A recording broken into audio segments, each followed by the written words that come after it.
ఓం శ్రీం మహాలక్ష్మీదేవియే నమః.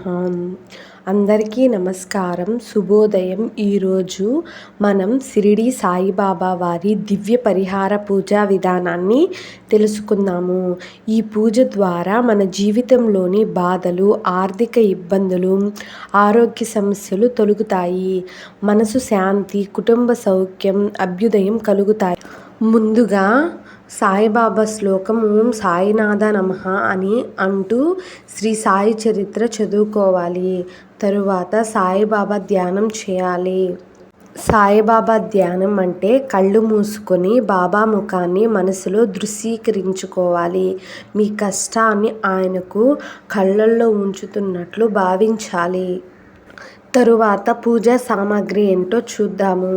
పసుపు, కుంకుమ, పుష్పాలు, నెయ్యి దీపం, కొబ్బరికాయ, పండ్లు, అలాగే సాయిబాబా పటము లేదా విగ్రహము, సాయి చరిత్ర పుస్తకం ఉండాలి లేదా ఆడియో ఉన్న ఫోన్లో వింటూ ఉండాలి. తరువాత పూజా విధానం ఏంటో చూద్దాము.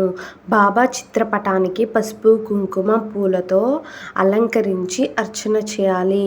దీపం వెలిగించి ఓం సాయినాథాయ నమః అని 108 సార్లు జపించాలి. అలాగే నైవేద్యంగా పాలు లేదా పంచామృతం సమర్పించండి. సాయి సత్యవత కథ అనే 1-2 అధ్యాయాలు చదవండి లేదా వినేటట్టు చూసుకోండి. పరిహార నియమాలేంటో చూద్దాము. గురువారం ఉపవాసం లేదా సాత్విక ఆహారం తినాలి.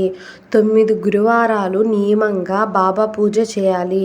ప్రతి గురువారం గుడిలో లేదా ఇంట్లో సాయిబాబా పూజ చేయాలి. అలాగే శ్రీ సాయి సత్యవ్రత కథ చదవడం మంచిది. తప్పకుండా చదివే విధంగా చూసుకోవాలి. సాయిబాబాకు పూజ చేయటం వలన ఎంతోమంది భక్తులు ఉద్యోగం, వ్యాపారం, ఆరోగ్యం, విడాకుల సమస్యలు సైతం పరిష్కరించబడ్డాయి.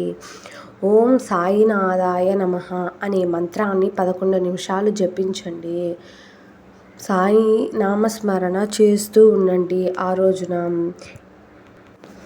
ఇలా సాయిబాబాను వేడుకోవడం వలన భయాలు తొలగటం, శాంతి పొందటం, కోరికలు నెరవేరడం, ప్రేమ, వివాహం, పిల్లల సమస్య, కోర్టు కేసులన్నీ తొలగిపోవడం, ధనం, విజయం, ఆరోగ్యం తప్పకుండా కలుగుతాయి. ఈ సాయిబాబా పూజను శ్రద్ధ మరియు నమ్మకంతో చేస్తే బాబా ఆశీర్వాదం తప్పకుండా వస్తుంది. సాయిబాబా ఆశీర్వాదం మీ అందరికీ లభించాలని ఆకాంక్షిస్తూ ఓం సాయినాథాయ నమః. మా వీడియో మీకు నచ్చినట్లయితే లైక్ చేయండి, షేర్ చేయండి, కామెంట్ చేయండి, సబ్స్క్రైబ్ చేసుకోండి.